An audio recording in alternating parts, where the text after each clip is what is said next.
Hi, I'm a higher ed CMO, and I have a confession to make. I had no idea how far behind higher ed was on MarTech until I read the 2022 Simpson-Scarborough CMO survey. Total mind blown reading that survey. So I hope you enjoyed this episode with our guest, Jason Simon, CEO of Simpson-Scarborough.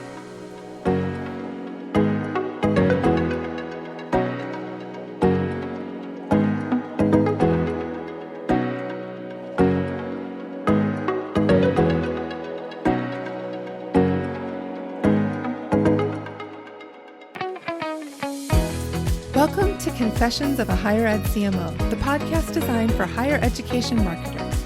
I'm your host, Jaime Hunt, and I am so excited to have this opportunity to share insights and inspiration. With Confessions of a Higher Ed CMO, I'm designing a different kind of podcasting experience. With each episode, I'll be bringing in a guest for a deep dive into the challenges and joys we all face in higher education marketing. After each episode, you can join the conversation on Twitter by using the hashtag HigherEdCMO. I would love to see this become like a book club, but for a podcast. And be sure to follow me on Twitter at JamieHuntIMC, that's JAIMEHUNTIMC, for more opportunities to connect.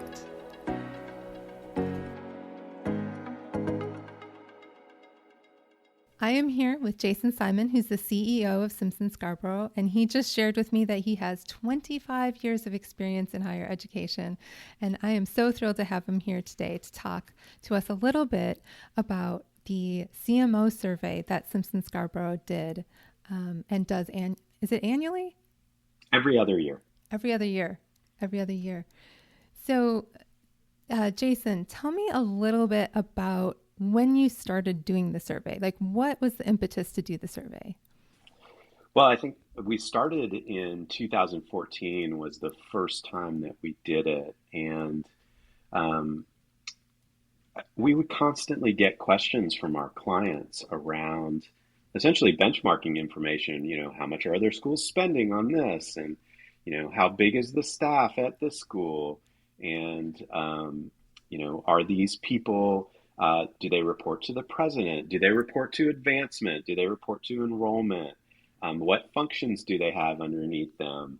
And we could only sort of anecdotally be able to say that based on the clients that we were working with, and had recently. And then one thing I think that we were intuiting is it was changing pretty regularly. And so this was started in 2014, really just as a way to begin to have some of that benchmark data and serve the industry to give a sense of how things are changing. And the study has really kind of grown and taken a life of its own in terms of like the kinds of questions that we ask.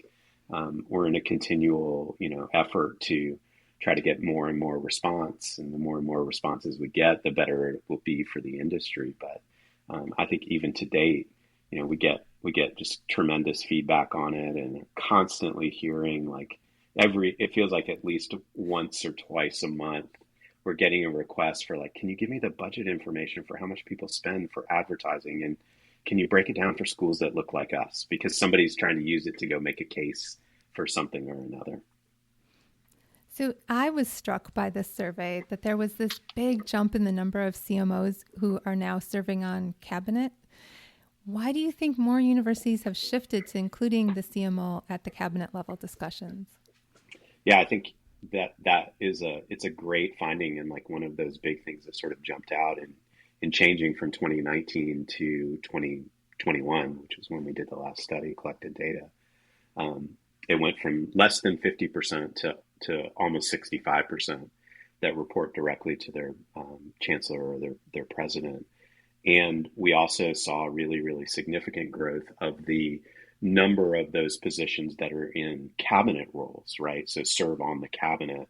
And those things go hand in hand, but they also aren't always necessarily the same. So, you may have a CMO or a CCO or an AVP that isn't necessarily on the cabinet. But the number of the number of people that served on the cabinet jumped from less than 60% to almost 75% from 2014 to 2021. And so big big gross there. I think that, there are a few things that are contributing to that. Most certainly, it's like kind of the environment that we're in, and I think that because of things and constant conversation around things like the demographic cliff, the push for additional revenue, the declines in state funding, all the questions around the value of higher ed that and debt and student loan debt that are out there that are a part of the sort of the public discourse right now. I think pressure from boards, more and more folks, coming from corporate backgrounds that are sitting on our boards and really know and understand the value of marketing. I think those things have contributed certainly to the rise of the CMO and the advancement of that leadership position. But I also think, there are a few things that even within the last 2 years and in COVID, and some of the things that have been around race and inclusion and equity, and sort of the constant pendulum of crisis communications and issues management that all the institutions have dealt with too, have moved all of these positions to essentially being, the leadership's right-hand person, where, before it may have been academic issues or financial issues. Now the thing that the president and chancellors are hit with just constantly is a need to be able to effectively communicate and be informed to make decisions, whether those decisions are day-to-day decisions or they're really, really long-term strategic decisions around operating the university. And, marketing, I think, has really, marketing communications has really inserted itself in a really valued way there. I think the other thing, and it's important to add, there also have been a lot of really wonderful professionals who are busting their butt and making their voice heard, and have been doing so for a really long time, that are finally being listened to. They're the senior most people on their campuses, or, they're coming with a wealth of experience and proven track records. Those people have a big, big voice in our industry now. They're not just seen as, the folks who know how to communicate or write a press release or deal with the media or, any number of those things. They really are seen as being of strategic value. And I didn't warn you that I used to be a journalist, so I will do side quests on these questions, just to warn you a little bit about that. But one of the things that you mentioned was this idea of the COVID and the racial reckoning and all of these sort of crisis communications bringing the CMO to the forefront in the mind of presidents and chancellors. Do you think that that is something, would we be at this point if that hadn't happened? Would we be positioned to be at this leadership table, or we just have seen these little small incremental gains in the number of us at the leadership table? I think that we would have wound up here. I think that is the trajectory that we have seen happening in the industry. I think the data in the CMO study bears that out. But I think that COVID and the issues around social justice and issues management and crisis communications have accelerated it, and it happened faster, and it broke down some barriers and silos that may have existed before in positive ways. Some of those are that substantive issues are actually now being discussed with the right people in the room, right? And so when we talk about issues of inclusion, it's not like all the decisions are being made over here and then we're talking about how to communicate it. It's a little bit more where, the marketing communications professionals are asking tough questions like, what are our values? What are we standing for? And let's figure that out and determine what we're doing of substance before we make decisions about how we're communicating about it, right? And I think that counsel has been really, really valued and important. But I think that that is one of the challenges that previously I think was a struggle on colleges and for colleges and universities was like this pendulum between like, are we a marketing shop or are we a communications and media shop? And I see it all the time in the way that the CMO positions, job descriptions in the search firms are writing the jobs. And they tend to be, they either lean one way or another, or even worse, they're assuming that like somebody can do all of those things and that they're an expert in all of those things. And I think that that's the rare person who has that level of expertise. And so I think that COVID and certainly the need to be better communicators has accelerated it. But I think we also are becoming more professional just in general. Yeah, I think there's a lot of value to having the CMO ask some of those tough questions.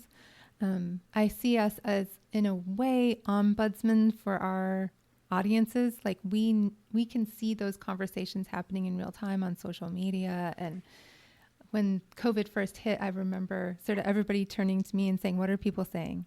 Okay, what do we need to say? And sort of this Right. like, Jamie, tell us what to do kind of attitude. And this was at my previous institution, but it was definitely a communications has entered the building and will be in the building for, we're going on 2 years now, of carrying that water for the institution.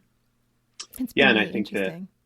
I think that you bring up such a good point. I think the other thing that has contributed to both the both marketing communications being at the seat, but also the importance and the demand that issues management and crisis communications has on an institution has been the prevalence and the importance of social media and digital. I mean, everyone has a voice now.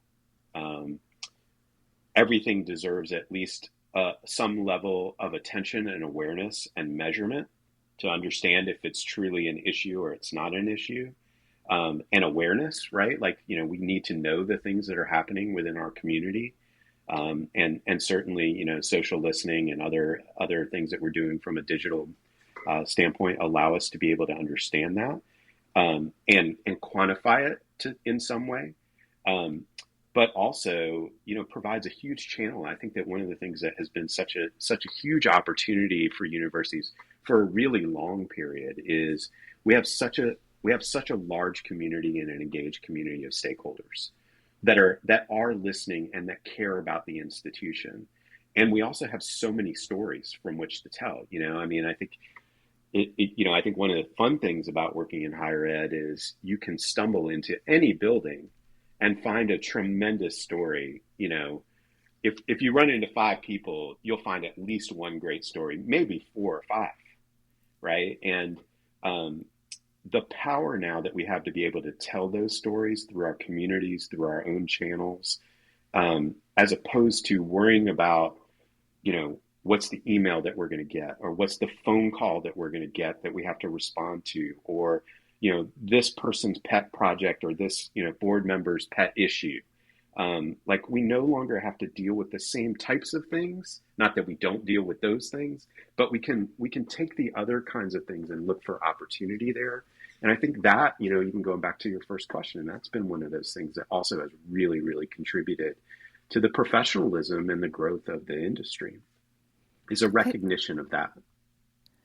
I've been working in higher ed for almost 18 years now, and I've seen such a shift in this mentality of more like a publications office where people would show up with some copy and some pictures and say, make me a brochure, to seeing marketing as a strategic partner and seeing that evolution isn't consistent across all institutions, right? There's still institutions, I think, in that publications office mindset. And I think if that's one thing that I can hope to try to help people change, is that mentality, so that CMOs are seen as strategic partners, which sort of gets me to my next question is, why do you think that CMOs should serve on the presidential cabinet, or what value do they bring to the leadership table?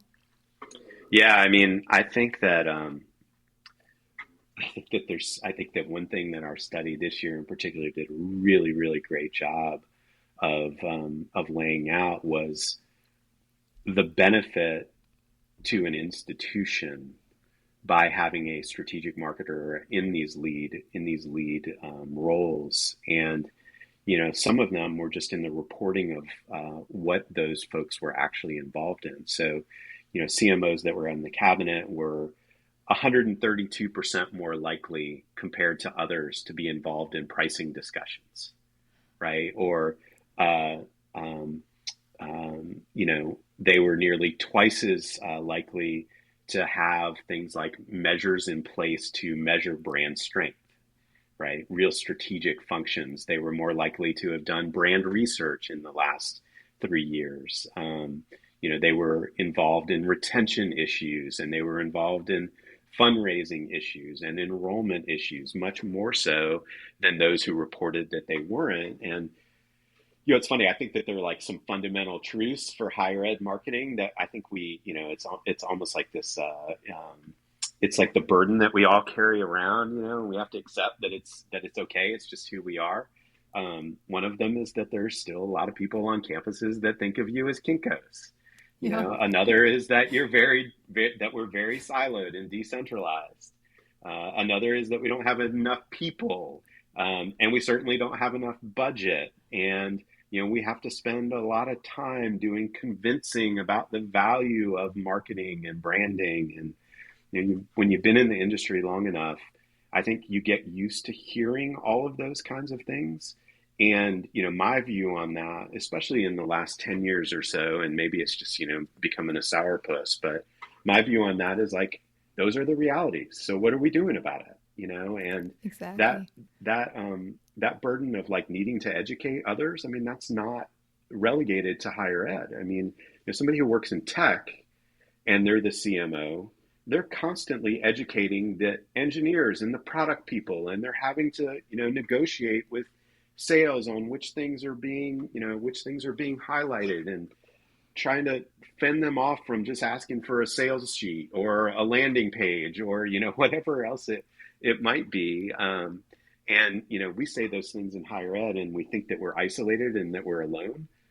But some of that is just, that's what marketing is. That's what marketing and branding and communications are. I mean, they're just, they're parts of big organizations. And I think we have to accept those realities too. So what you're saying is the grass isn't going to be greener on the other side of the fence if we jump ship from a higher ed.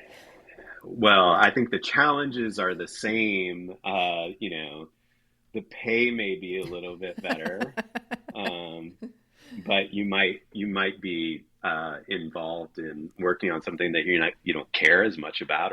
Yeah, definitely. So, what benefits do you? Let me start that question over. But what advice do you have for Marcom offices that are still in that Kinko's mentality and wanting to move into a more strategic approach, into being seen as a strategic function? What advice do you have for those CMOs who may not even have the title CMO, but that's what they are? How can they make that transition on their campuses? Yeah, I think, well, I mean, and not to toot our own horn, but the CMO study is intended to be a resource, right? And intended to be something that CMOs can share with their presidents and chancellors and boards to advocate for and make a case for the value and the benefit of the strategic role. And so, it is there, and we welcome people reaching out to us to ask for data there, ask for help, or ask support on things to do in ways that they can make that case with their leadership. Terry Flannery, who I know you've talked to before, and obviously is sort of like, a sage or the GOAT or however we want to talk about it, wrote the book on how to market a university. Really, really pushes, and certainly we have seen this over the years, the value of being the person who is bringing the data, the research, the understanding of what truly is our position, what do people think about us? Where do we rate and stack up on certain things that we want to be known for or associated with from a messaging standpoint? How do we rate against competition? I mean, our love them or hate them, faculty and administrators in colleges and universities are motivated and moved by data. And if you can support, it's the nature of what it means to be an academic, right? It's to question until we can poke enough holes in it that we are sure. And one of the big things is if you can match your anecdote and those feelings with real data that you're bringing to the table, then you really can make a strong case for the things that you want to do. And so that I feel like is a place to start. And one of those things that can be really critical in sort of making sure that you're being set up as a strategic partner.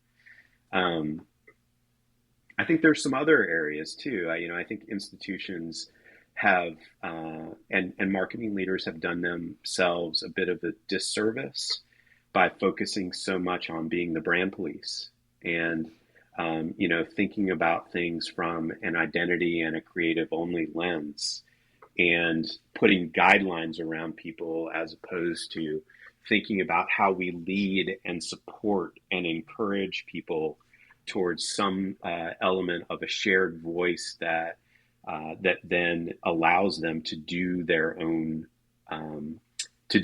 things that they need to be able to do in their various areas. I mean, our organizations are set up, most of them are set up as being siloed from a budgeting standpoint too, and so the incentive is there to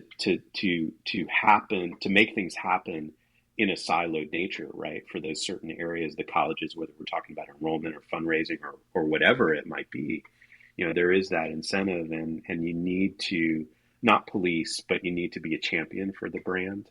And I think that's a really big and important, just philosophical way that people need to approach the challenge too.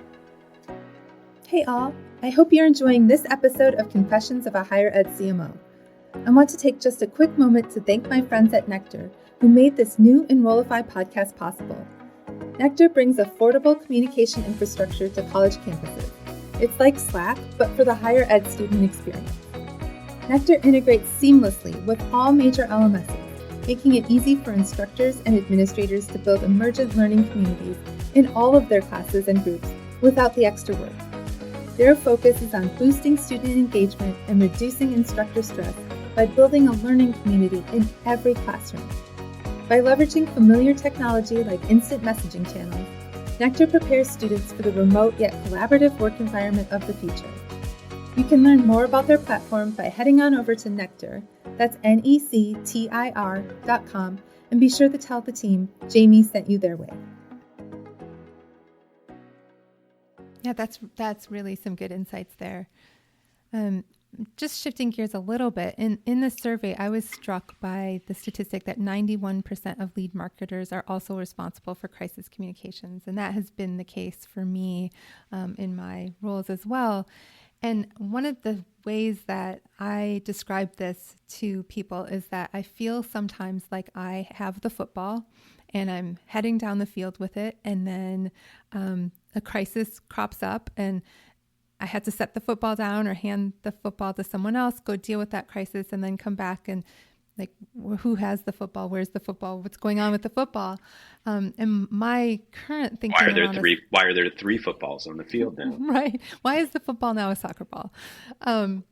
My current thought around solving that is to actually create a chief of staff position who can continue to run with that ball, and I can catch up with them later. Like I can run with it. But what advice would you have for CMOs who are balancing the demands of the crisis that you have no idea of the timing on? There could be a tuberculosis outbreak or a fire on campus, or there's just a million things that can go wrong on a college campus. but balancing those things while maintaining forward momentum on things like marketing and branding. Yeah, I think that I think that I mean it's such an important point, and I know is such a challenge for leaders right now. In fact, I remember we did a session with higher ed CMOs and leaders at the AMA last November, and I gave a session that was sort of the future CMO. And I remember that one of the questions that I got in a really, really earnest way was, how can I do all of these things and deal with the day-to-day crises that are constantly in front of me? And I think the answer to that is you can't.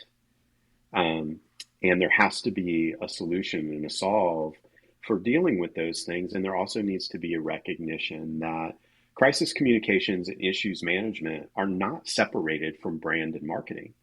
Because if you have a really bad crisis and you're not doing institutional reputation management and issues management proactively, those are the things that will sink your brand and sink your leaders and sink your, the CMOs and the CCOs right along with them. And so they can't be thought about independently of themselves. And that's why I think things like regular research, things like social listening, those kind of tools are really critical because they're allowing you to get ahead of some of those things, and I think just as importantly, and we have really, really good friends, whether it's the people at Blue Moon Strategies or the people at TVP, and that do reputation management, issues management, and putting a process in place to be able to deal with those things, not crisis response, not what happens when we have a shooter, which we also have to have plans for those.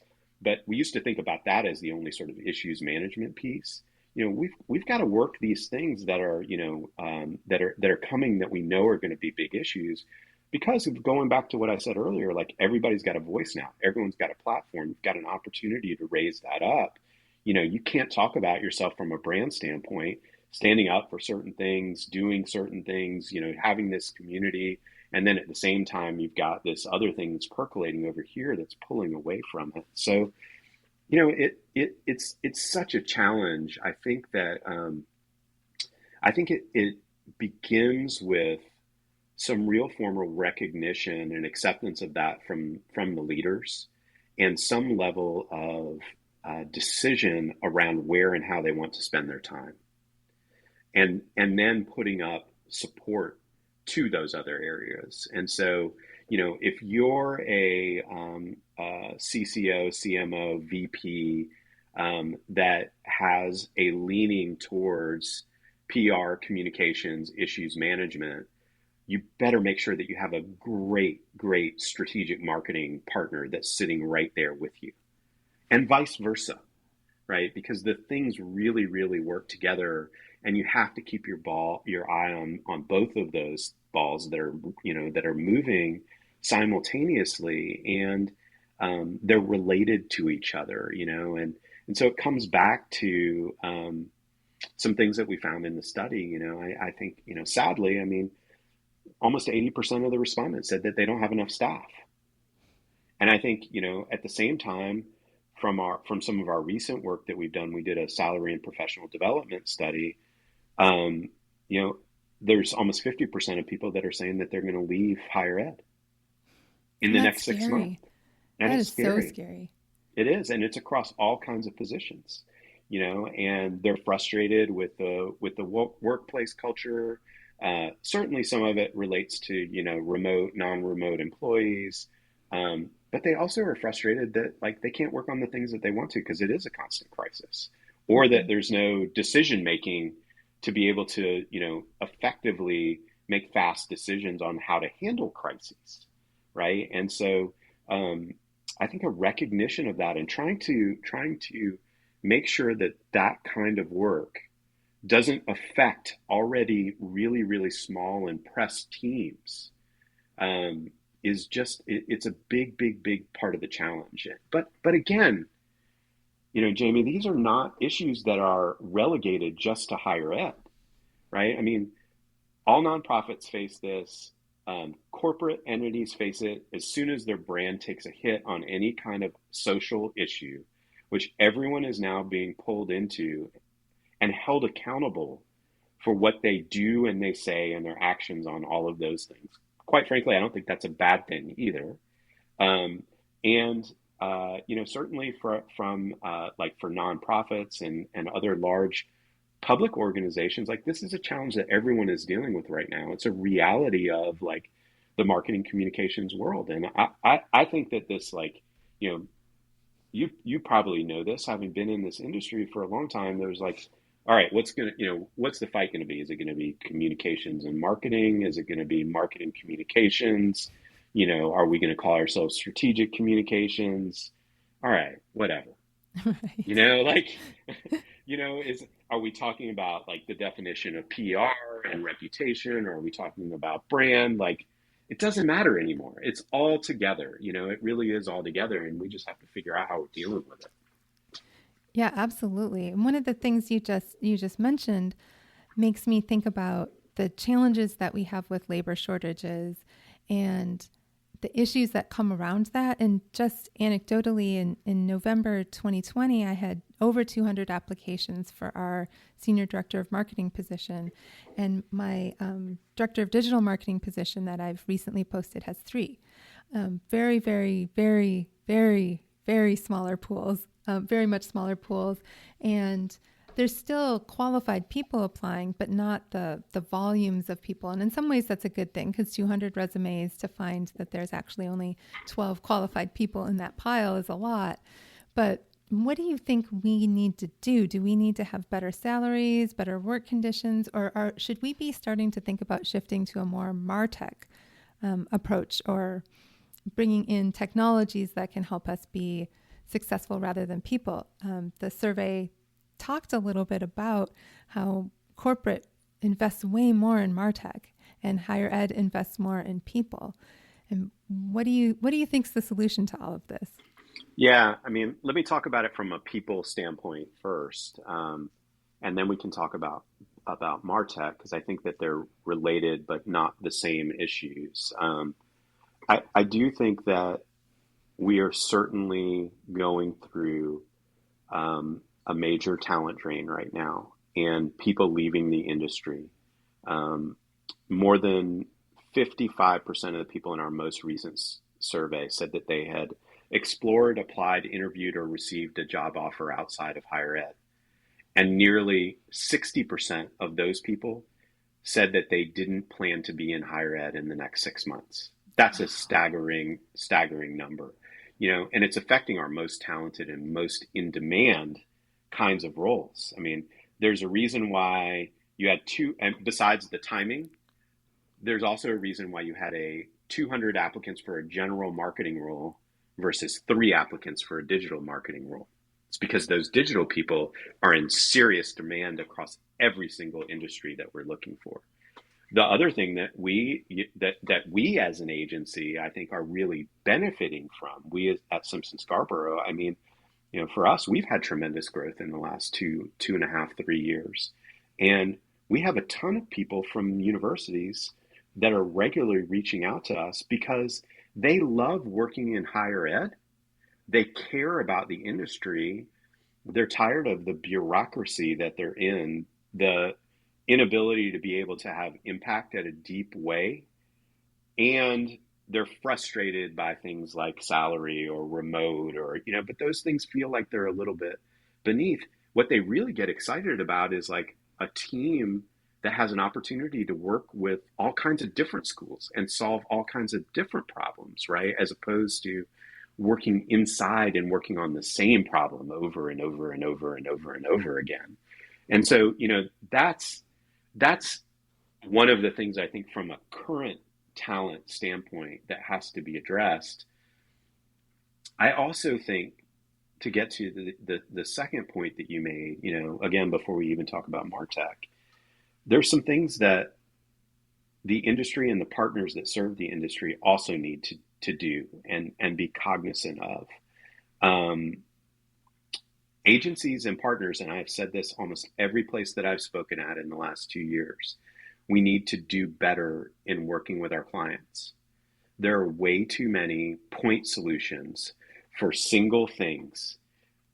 and institutions are hiring for that single thing and then moving on to another partner that they don't have any level of institutional knowledge. They're having to rebuild trust. They're recreating, redoing all of the discovery steps and, all kinds of different, they're spending more money than they need to. And then, from a paid media standpoint, and from a contracting standpoint, primarily around enrollment and performance marketing, there's way too much that is behind gates that is not shared with clients and should be. And quite honestly, I don't understand how the institutions are standing for it. I really don't. I mean, these contracts need to be broken down. You need to know how much you're paying per lead.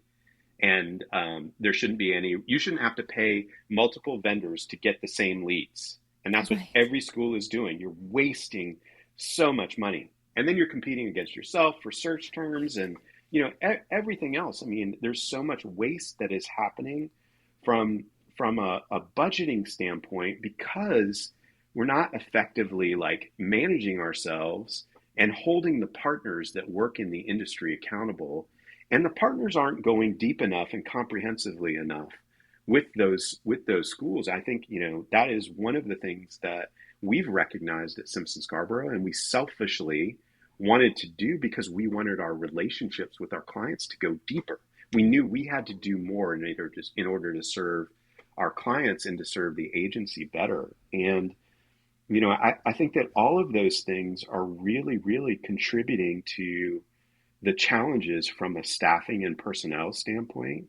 And the last point I'll make just quickly is, because it has to be said, our presidents and chancellors are now serving less than 5 years, and they're moving on to another place. Every study for corporate CMOs shows that the average tenure of a CMO now is less than 3 years. Wow. I have no idea exactly what it is within higher ed. That probably is something that we ought to look at in the future. But how do you build a program? How do you build a brand when you're having that kind of turnover in those two positions, And meanwhile, our strategic plans are like 10-year plans.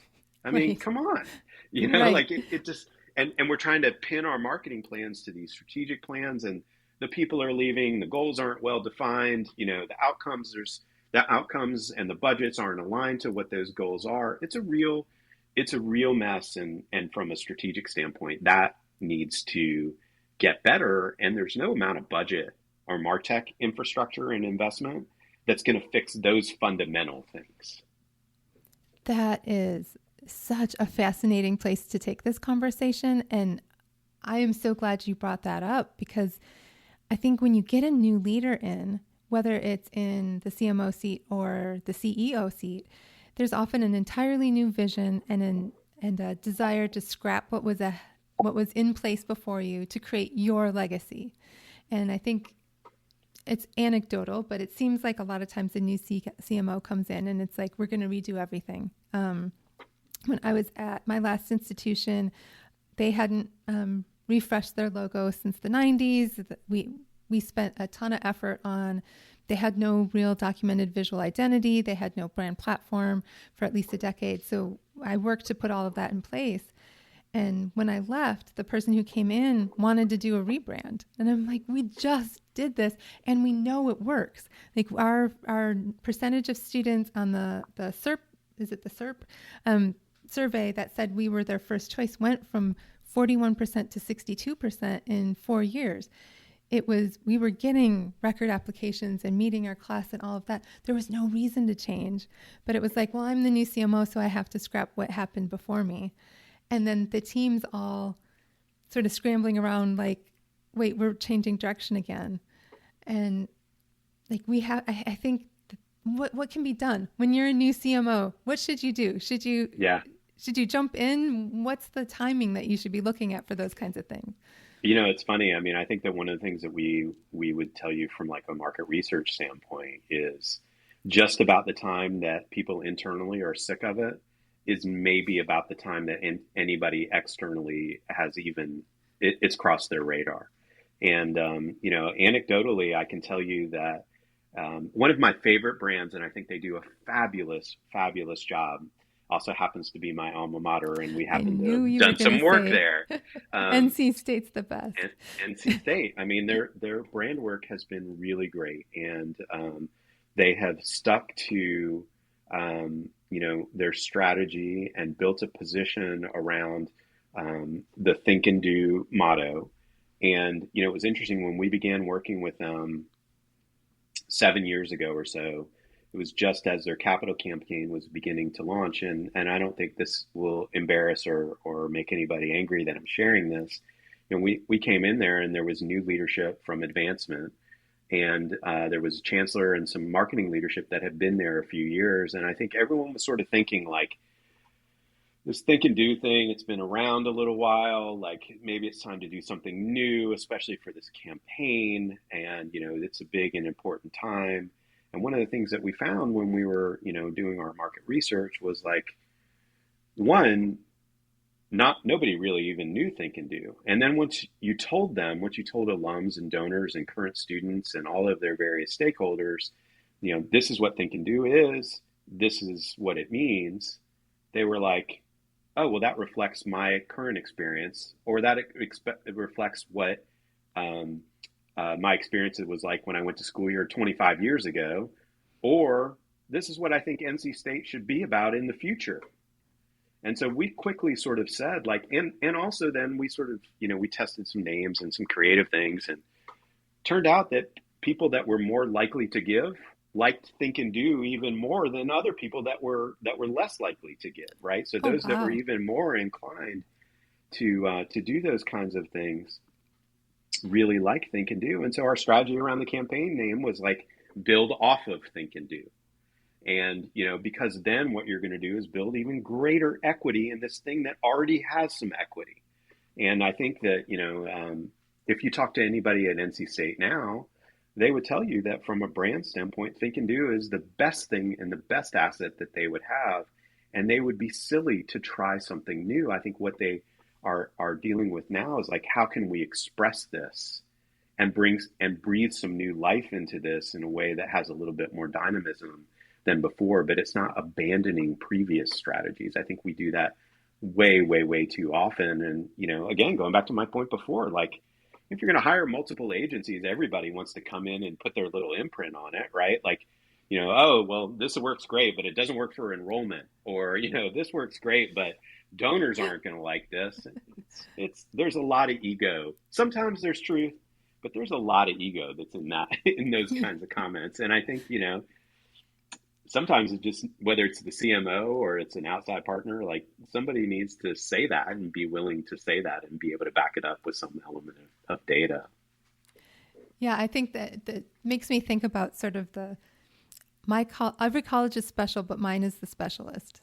Well, my audience is just different from every other of the audiences that the university has. It's like they're all different. I know. And I saw I saw on social, at some point in the last couple of weeks, your analogy that,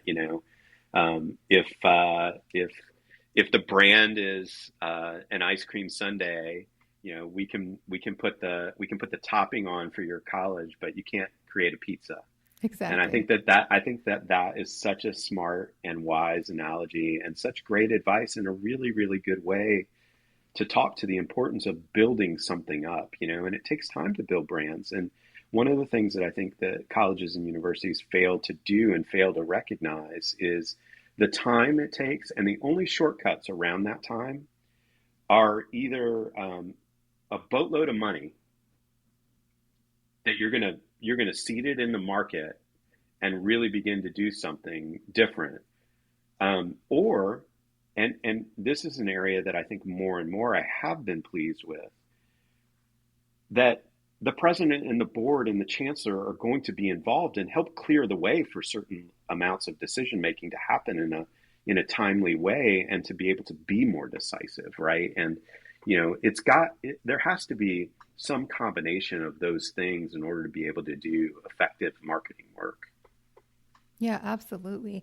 And I know in higher ed, we're not likely to get those boatloads of money. I feel really fortunate that I have been able to get a lot of additional resources, but the average institution, I don't think, is in that place right now, particularly those that are suffering enrollment losses or NTR losses because of the pandemic. But you just make a really good point about how things beyond money could help the path for CMOs in driving the brand forward. Speaking of things that could drive the brand forward, let's talk a little bit about MarTech. So why do you think higher ed is so different from the corporate world in the MarTech space? And what will it take to shift our culture, or should we shift that culture?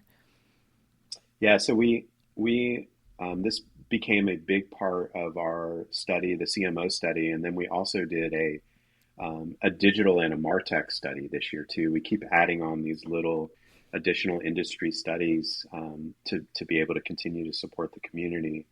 And it was interesting. We took we asked CMOs how they spend their budgets and how their budgets are allocated. And in higher ed, about 3% of the marketing budget went to MarTech, marketing technology. Gartner did a study on corporate CMOs and corporate brands on their marketing budgets, and corporate CMOs spend about 26% of their budget on MarTech, right? And we already can acknowledge that their budgets are much bigger. And you can discount that by saying well, they have bigger budgets to deal with, so larger percentage of their budget can go towards that because they already have bigger teams or whatever. But we are talking about percentages. I think that is certainly reflective. Corporations outspend higher ed about 8-1 in MarTech investments. And for every $100 that higher ed invests in MarTech, corporate brands spend about $3,200, right? Wow. Just to give you a sense. And so I think that the question of should we be investing in MarTech solutions or hiring people is not the right question to be asking. And it's not a fair even comparison, because if your budgets are limited, you have to be investing in marketing technology. It's going to be the thing that allows a very small team to be able to scale and spend your time in ways that are effective.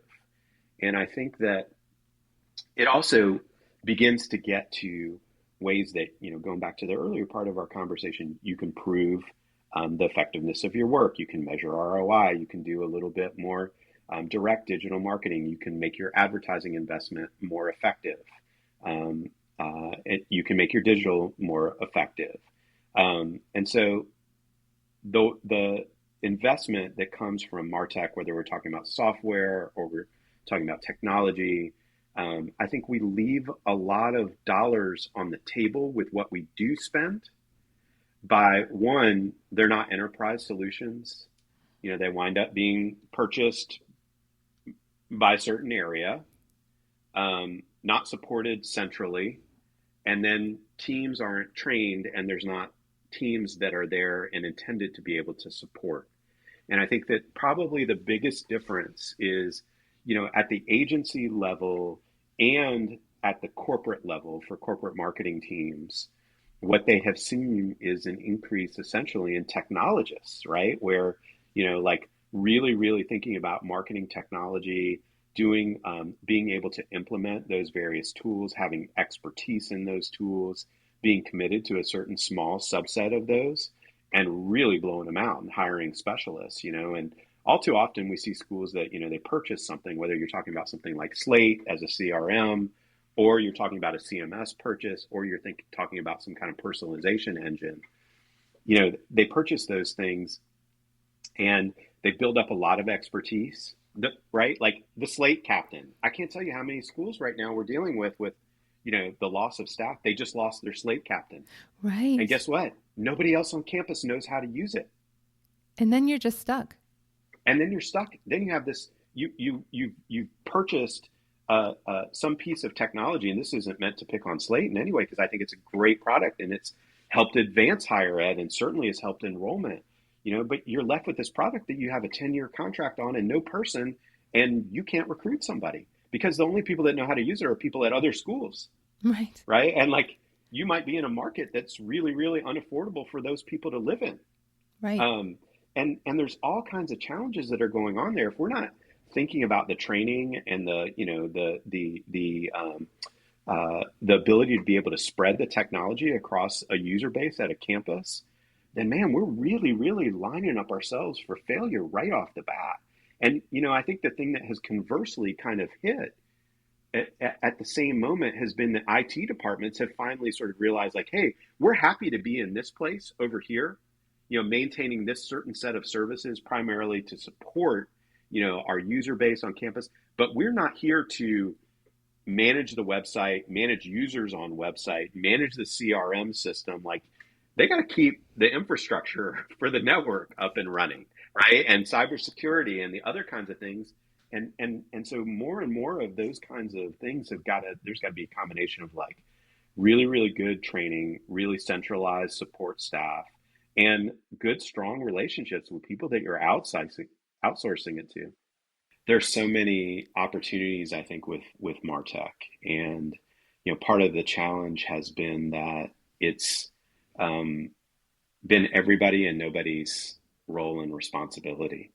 And IT departments, I think we finally, the marketing communications folks are finally partnering really well with IT departments, and there's a clear understanding of what IT needs to help and support. And it really is, the network, the infrastructure, the security of the institution, and it's not one-off systems. And the challenge is that when we think about Martech, those systems are generally systems that need to cross multiple divisions and areas. And so, whether we're talking about something like a CRM or we're talking about a CMS for web publishing, or, we're talking about some other kind of analytics tool, or any number of those things, it is the responsibility of the central marketing team. And, one of the challenges is there are very few, if any. I can think of one client of ours that has a person or multiple people who are responsible for marketing technology, marketing operations, training, and support for multiple campus stakeholders. And so, we place all of our effort in these like, single champions of a MarTech solution, and then we lose those people, or we lose their knowledge, or they get tired of it, or or something new comes out that might be a little bit better and we can't stay on top of it. And so it's inherently such a challenge, but that doesn't make it one of those things that you can just discount. I think that marketing technology and the possibility that it provides for marketing teams is one of those things that folks need to be advocating for, whether we're talking about budgets or resources or time and attention of how they spend their time. It's just as critical as any of the other pieces, and in fact, maybe even more critical, and provides so much opportunity. Yeah, I think those are the positions, in my opinion, that are perfect for fully remote work. That's how we got our director of enrollment marketing technologies. He is, one of a handful of people in the country with experience in exactly the software that we have on our campus. And he lives in Idaho. He doesn't necessarily want to move to Ohio. And that was one pool where we actually got a fair number of really qualified candidates because we were able to make it fully remote. And we've sort of decided that our IT adjacent positions are the ones that we're allowing fully remote people to fill those positions in order to hopefully poach people from the schools that are not as enlightened about remote work and get some of that talent in our house so that we can build that infrastructure in our team. Yeah, and I think that's super, super smart. And I think that, it's a great recognition that those are the types of roles that can be supported from afar.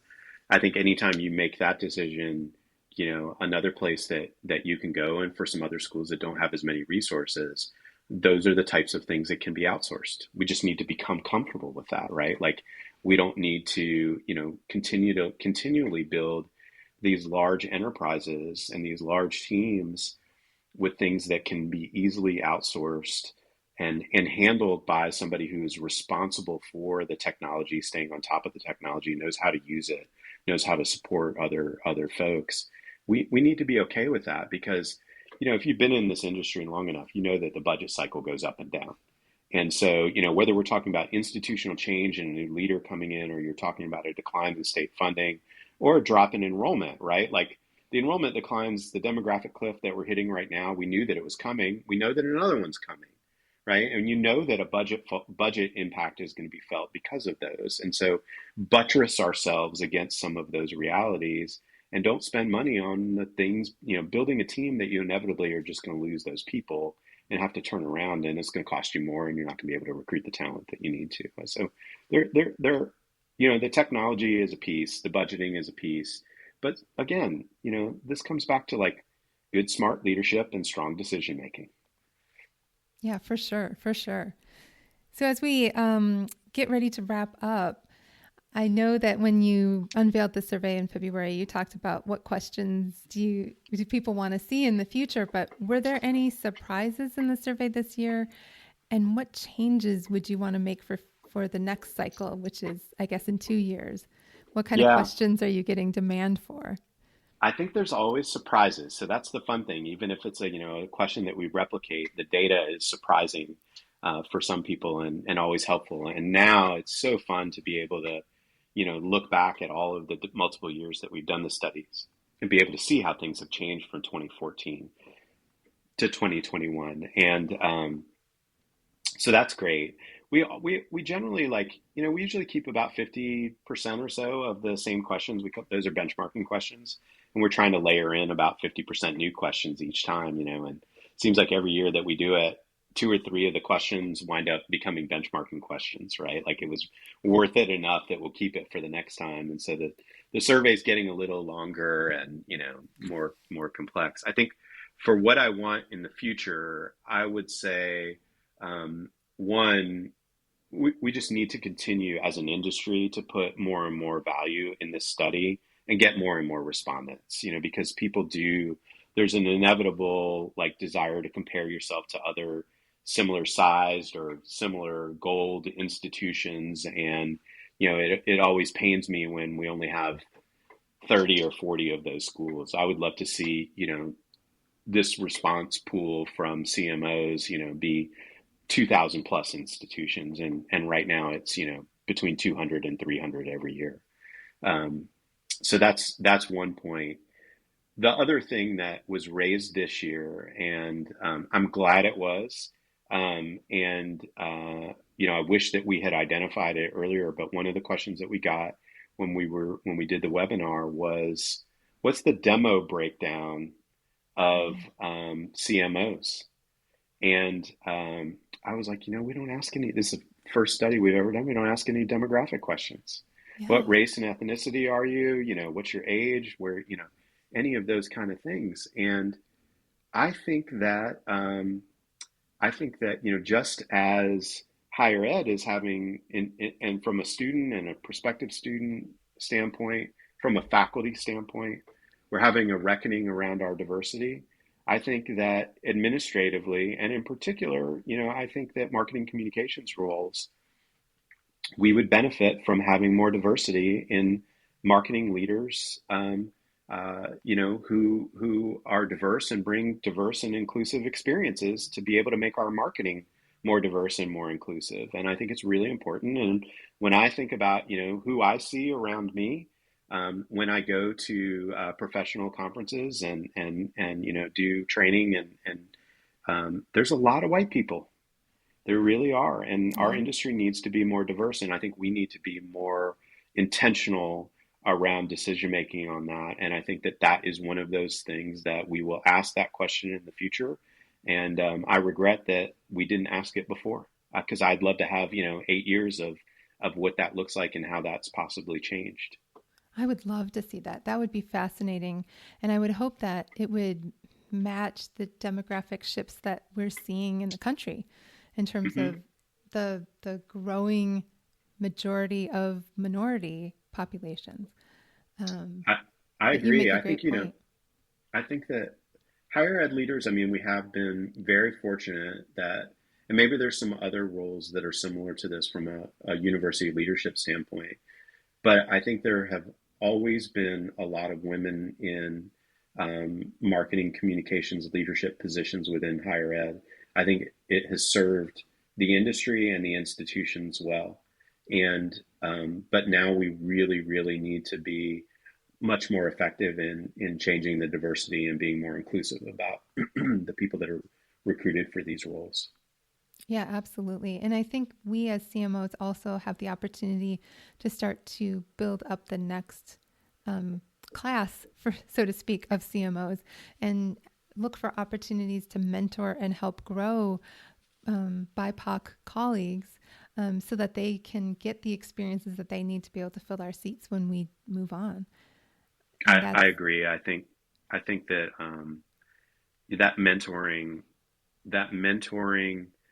that opening the door, welcoming people into roles, being very, very intentional about growth opportunities. It's certainly important for every talented professional that you have.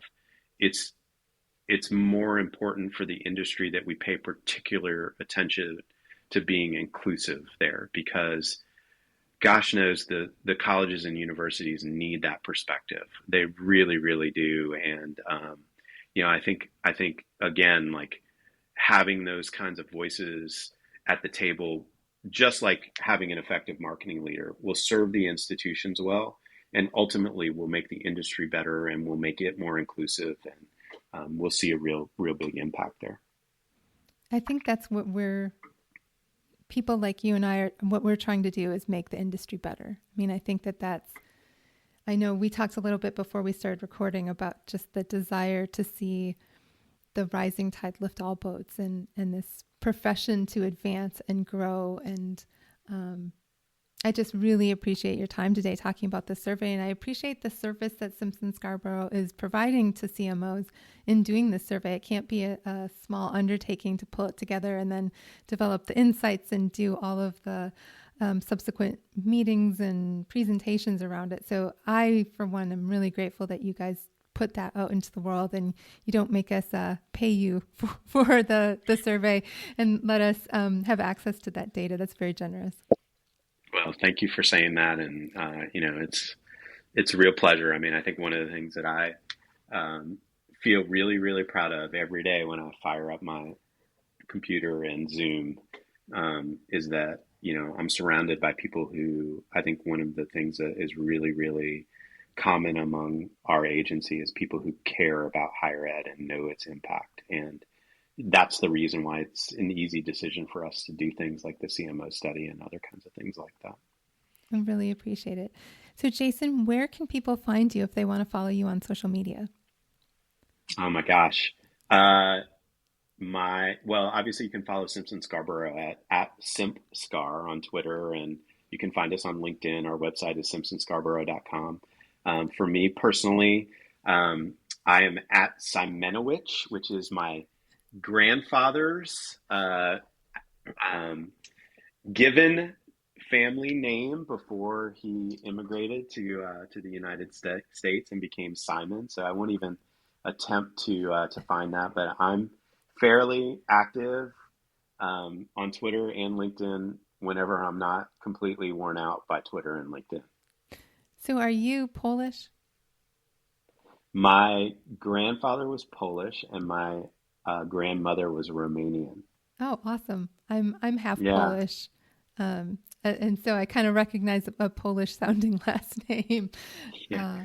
And anything with WICZ became ON or once he came to the States. So. Yeah, absolutely. Well, thanks everyone for listening. Please find me, follow me on Twitter. I would love to chat with you. My DMs are open. You can find me at Jaime Hunt IMC, and my parents blessed me with an interesting spelling for Jaime. It's JaimeHunt IMC. You can find me on LinkedIn at Jaime Hunt, and you can also check out my website at thehigheredcmo.com. And I look forward to continuing the conversation on Twitter. Use the hashtag HigherEdCMO, and we will continue to have this conversation. And thank you, and see you next time.